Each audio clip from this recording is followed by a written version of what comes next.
Hello everyone and welcome back to the Speak on Mom Scraps channel. It's Caitlin here with another process video. I'm continuing my little series of my favorite simple ways to use sequins on layouts, and today is a different sort of idea. I'm working with my page kits again. This time, however, I am kind of making a little bit different. This didn't really have a plan. I just had these two photos, and again, I've talked about this before, but I often end up with one vertical and one horizontal photo for the same event. So I originally thought I was going to end up using a sketch, but that went out the window as soon as I noticed not a lot of the sketches had any of the same issue I was, which was one vertical, one horizontal. Most of them had either one vertical or one horizontal and then a square photo. Which is something I also tend to do, is cut down one to be a square. But I wanted both of these photos to pretty much be the exact size that they were, maybe trim them down a little bit. But what I decided to do was use this grid background that I had pulled out for this kit, and then do some paper strips. I kind of pointed one sketch out that had some paper strips, and I was like, oh, well, that would look nice with these photos. So that's what I ended up doing. But as for the sequin technique, this one's sort of preconceived. I made some DIY embellishments on here for Speak on Mom Scraps a little while back. I made some DIY shaker embellishments, so how to make your own sort of fun die cut pieces that kind of, you know, brought the page to life because they were shaker elements. And I'm going to show you guys how I incorporate one of those in today. So I'm going to start out by just layering all of my elements. So this black paper is from the Maggie Holmes Bloom collection, and then the background grid paper is from Recollections, the Fly Me Away paper pad. I also plan on using a lot of washi tape because those will act as paper strips as well.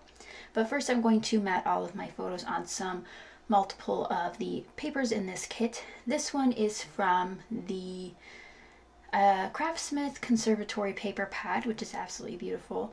And then this last one's also from the Recollections Fly Me Away paper pad, which is travel themed. And I'm just going to use it for that little bit of cream, black, and gold, just to give it a little bit more pizzazz back there. And then here I plan on layering the paper strips on both sides of the layout. So you'll kind of see this come together. And I'm just using the leftover scraps from those photo mats that I had created. And then also the washi tape's out because I want to include more paper strips. And of course I want to check my 6x6 paper pads for little elements that I could also use. So the shaker element doesn't come in till towards the end, but I do use some sequins in the traditional like sparkle spreading out sort of way. As the theme goes, spread the sparkle. I will be doing a little bit of that on this one as well. Be sure to subscribe to the Speak on Mom Scraps channel so you guys can see all of the beautiful projects made by the sparklers. We have lots of great things coming, and be sure to check out the Facebook group page where we share all sorts of ideas and techniques that you guys can join in on. So here are where the paper strips come in with the washi tape incorporated.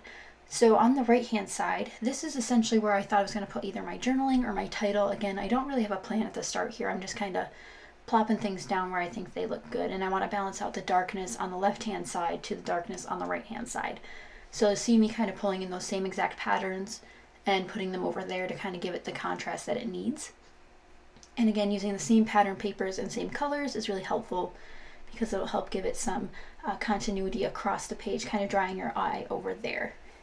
And I do tend to find that since I don't know where these are going in my album yet, because the DC album is just going to be a mishmash of the different days that we've gone and stuff, I do find that I do plan on using most of my pages that are heavy on the left hand side will be the right hand pages, so that way the heaviness is towards the middle of the album, if that makes sense. So now I'm going to look through my elements. Here's where that beautiful little shaker comes into play. I made this a while back. I had just included it in this kit because I had the pinks and the grays, which a lot of my papers also did.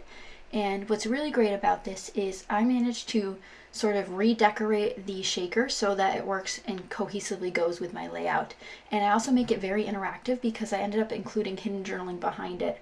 So this was a really fun one. I like that it's a square, and you guys can see that up close. And if you guys haven't seen that video yet, I'll have it linked down below so you guys can see the how I made that and how easy it was, and how you'll probably want to make shakers for your pages as well. And all it was just paper punches and some paper, nothing too crazy there.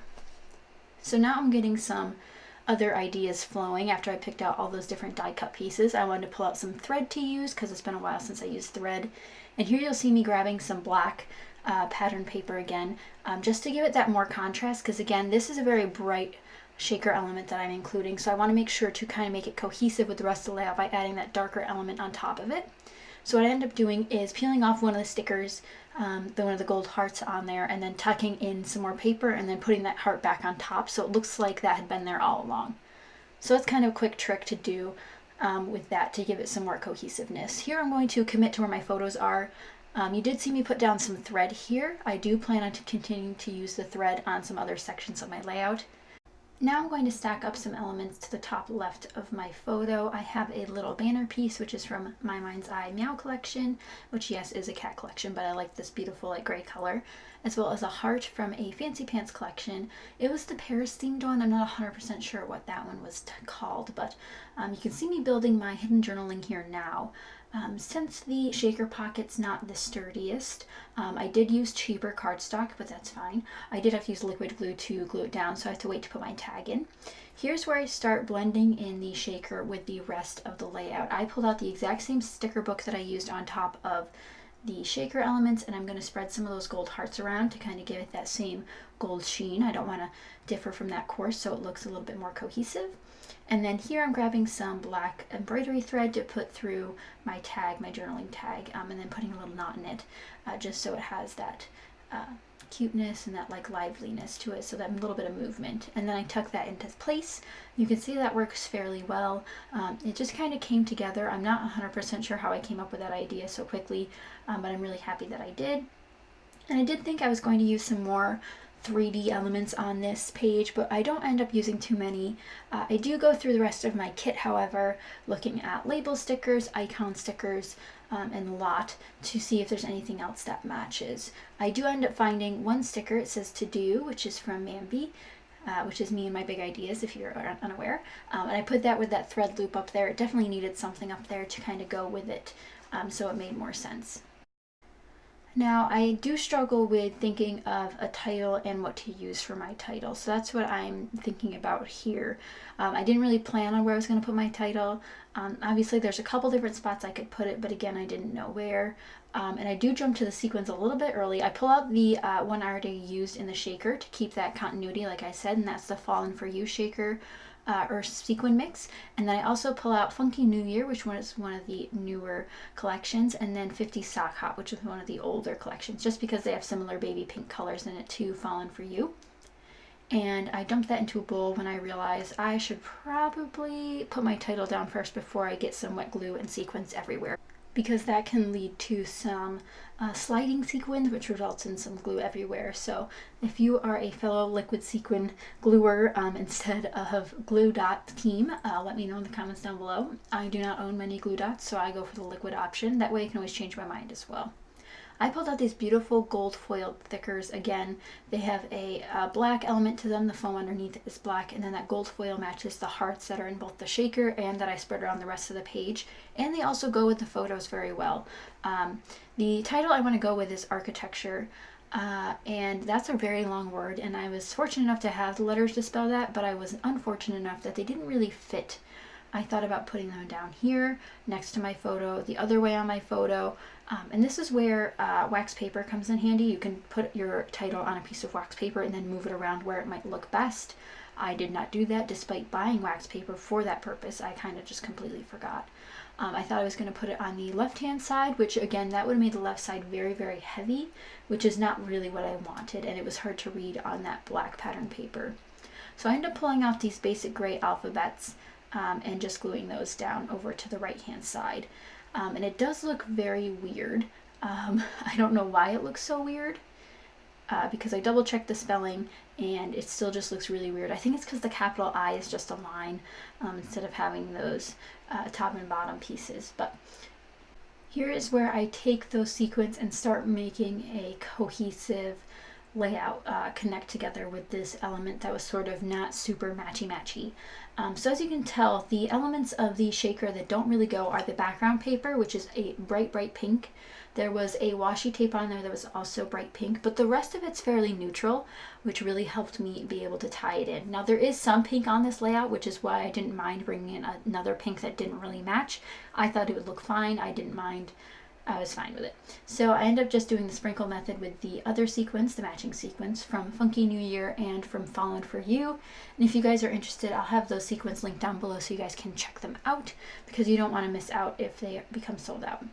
I did look for some other pink elements, like on those Amy Tangerine word stickers and then my sticker sheets, but I ended up going for some Tim Holtz free stickers to bring in more of that gold.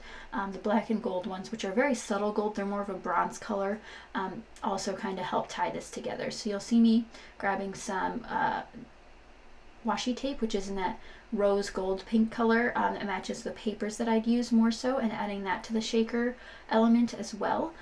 But this was a super easy way to use a DIY embellishment. So if you're making your DIY shakers from that video that I've linked down below, definitely try to make them in a neutral color palette or a color palette that you use very often. I think that will help you guys out a lot when you try to use them onto your layouts.